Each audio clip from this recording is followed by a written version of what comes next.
Halo, perkenalkan nama aku Nurul Rahmadini Galis Listeningrum. Aku mahasiswa Universitas Negeri Semarang. Kali ini aku mau membahas gimana sih cara kita menggunakan media sosial dengan bijak agar terhindar dari pelanggaran UU ITE.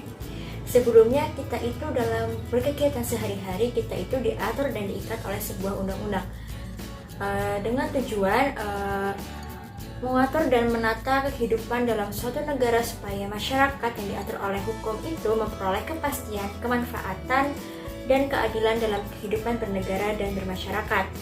Sama halnya dengan dunia nyata, dalam dunia maya, dalam kita melakukan kegiatan di media sosial, kita itu diatur oleh undang-undang, yaitu Undang-Undang Informasi dan Transaksi Elektronik atau yang kita kenal dengan UU ITE. Lalu apa itu sih UU ITE atau apa yang kalian tahu tentang UU ITE? UU ITE merupakan undang-undang yang mengatur segala hal tentang teknologi informasi yang berlaku di Indonesia. Undang-undang ini mulai dirancang pada tahun 2003 oleh Kementerian Komunikasi dan Informasi atau Kemenkominfo. Kemudian UU ITE itu terus diolah dan didiskusikan hingga akhirnya disahkan pada masa Presiden Susilo Bambang Yudhoyono. UU ITE memiliki yurisdiksi yang berlaku untuk warga negara yang melakukan perbuatan hukum, baik di dalam maupun di luar wilayah Indonesia. Setelah kalian mengetahui apa itu UU ITE, aku mau ngasih tahu nih apa aja hal-hal yang diatur atau yang dibahas di dalam UU ITE ini. Berikut adalah materi yang diatur, antara lain yang pertama itu pengakuan informasi atau dokumen elektronik sebagai alat bukti hukum yang sah, diatur dalam pasal 5 dan 6 UU ITE. Lalu yang kedua itu ada tanda tangan elektronik yang diatur dalam pasal 11 dan 12 UU ITE. Lalu yang ketiga itu ada penyelenggaraan sertifikasi elektronik yang diatur dalam pasal 13 dan 14 UU ITE. Lalu yang keempat itu ada penyelenggaraan sistem elektronik yang dibahas dalam pasal 15 dan 16 UU ITE.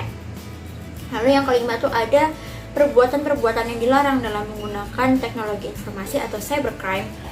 Antara lain tuh pertama konten ilegal yang terdiri dari kesusilaan, perjudian, penghinaan atau pencemaran nama baik, pengancaman dan pemerasan yang diatur dalam pasal 27, 28 dan 29 UU ITE.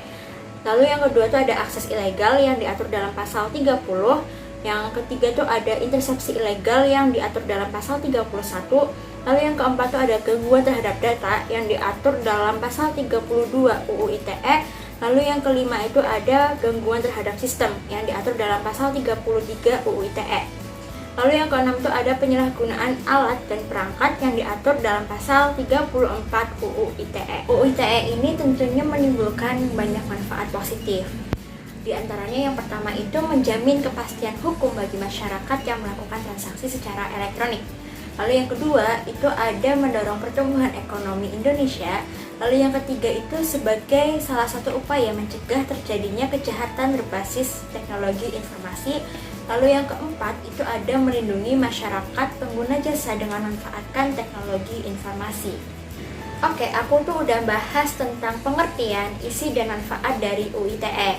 Nah, habis ini aku tuh mau nunjukin ke kalian atau mau bahas tentang kasus-kasus pelanggaran UU ITE yang terjadi di Indonesia. Yang pertama itu datang dari musisi Indonesia yaitu Ahmad Dhani. Ahmad Dhani ini terjerat pasal 27 ayat 3 Jangto pasal 45 ayat 3 UU ITE dengan dugaan pencemaran nama baik, di mana terdakwa membuat konten video yang berisi kata idiot yang dianggap melecehkan nama baik peserta demo di luar hotel tempat terdakwa menginap. Kelompok yang dinamakan Koalisi Bela NKRI melaporkan Ahmad Dhani ke Polda Jawa Timur pada 30 Agustus 2018. Kelompok itu merasa Ahmad Dhani melakukan pencemaran nama baik. Karena kasus inilah Ahmad Dhani dikenakan tuduhan atas pasal 27 ayat 3 UU ITE yang merujuk pada pasal 311 KUHP. Yang dimaksud menyebarkan tuduhan pencemaran nama baik adalah menuduhkan suatu perbuatan, bukan penghinaan. Lalu contoh pelanggaran UU ITE yang kedua itu datang dari Jeringsik yang dijatuhi vonis 1 tahun 2 bulan penjara dengan denda 10 juta rupiah akibat kasus pencemaran nama baik terhadap ID atau Ikatan Dokter Indonesia pada tahun 2020 lalu. jaring bebas pada Selasa 8 Juni 2021. Dalam kasus ini, jaring SID melanggar pasal 28 ayat 2 C atau pasal 54A ayat 2 Undang-Undang Republik Indonesia Nomor 19 Tahun 2016 tentang perubahan atas Undang-Undang Republik Indonesia Nomor 11 Tahun 2008 tentang informasi dan transaksi elektronik atau pasal 64 ayat 1 KUHP. Awal mula kasusnya ini karena unggahan jaring SID di sosial medianya yang berisi ID kacung WHO. Itu adalah beberapa contoh kasus pelanggaran UU ITE. Nah, setelah penjabaran di atas tentang pengertian, isi, terus manfaat dan contoh kasus UU ITE, aku harap teman-teman sekarang udah paham apa itu UU ITE secara garis besarnya ya. Lalu aku habis ini mau nunjukin gimana sih cara kita menggunakan media sosial secara bijak agar tidak terkena pelanggaran UU ITE. Yang pertama itu ada hindari penghinaan atau melakukan pencemaran nama baik. Why? Di media sosial, teman-teman itu nggak bisa sembarangan loh menjelek-jelekan individu maupun lembaga tertentu. Karena di pasal 45 ayat 3 UU ITE yang berbunyi, setiap orang yang dengan sengaja dan tanpa hak mendistribusikan dan atau mentransmisikan dan atau membuat dapat diaksesnya informasi elektronik dan atau dokumen elektronik yang memiliki muatan penghinaan dan atau pencemaran nama baik sebagaimana dimaksud dalam pasal 27 ayat 3 UU ITE dipidana dengan pidana penjara paling lama 4 tahun dan atau denda paling banyak 750 juta rupiah. Lalu yang kedua itu tidak melanggar kesusilaan. Pelanggaran kesusilaan juga diatur dalam pasal 45 ayat 1 UU ITE adalah sebagai berikut. Setiap orang yang dengan sengaja dan tanpa hak mendistribusikan dan atau mentransmisikan dan atau membuat dapat diaksesnya informasi elektronik dan atau dokumen elektronik yang memiliki muatan yang melanggar kesusilaan sebagaimana dimaksud dalam pasal 27 ayat 1 UU ITE dipidana dengan pidana penjara paling lama 6 tahun dan atau denda paling banyak 1 miliar rupiah. Yang ketiga itu ada jangan menyebarkan berita bohong dan menyesatkan yang mengakibatkan kerugian konsumen. Saat teman-teman memiliki keluhan tentang suatu lembaga, instansi, ataupun produk, sebaiknya teman-teman itu nggak mengembar-ngembarkan di media sosial.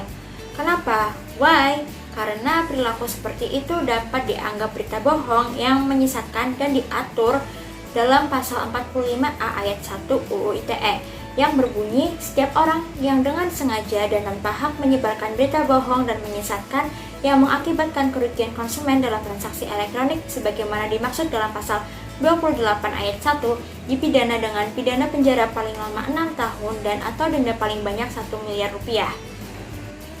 Yang keempat atau yang terakhir, jangan menyebarkan kebencian atau permusuhan individu, kelompok masyarakat tertentu berdasarkan atas suku, agama, ras, dan antar golongan atau sara. Dalam bermain media sosial, tidak hanya terdapat satu golongan atau satu kelompok aja nih. Maka dari itu, hindari memposting hal-hal yang dapat memicu pertengkaran atau permusuhan seperti hal-hal yang berbau sara. Hukumannya itu terdapat di pasal 45A ayat 2 UU ITE yang berbunyi, setiap orang yang dengan sengaja dan tanpa hak menyebarkan informasi yang ditujukan untuk menimbulkan rasa kebencian atau permusuhan individu dan atau kelompok masyarakat tertentu berdasarkan atas suku, agama, ras, dan antar golongan sara, sebagaimana dimaksud dalam pasal 28 ayat 2 dipidana dengan pidana penjara paling lama 6 tahun dan atau denda paling banyak 1 miliar rupiah. Nah, hal-hal yang aku sebutin di atas tadi itu bisa menjadi acuan buat teman-teman dalam bermain media sosial dan agar terhindar dari pelanggaran UU ITE. Sekian dari aku, maaf kalau ada kata-kata yang salah atau menyinggung. Kalau misalnya ada misinformasi, kalian bisa tegur langsung aku di kolom komentar. Terima kasih banyak dan sampai jumpa. Dadah!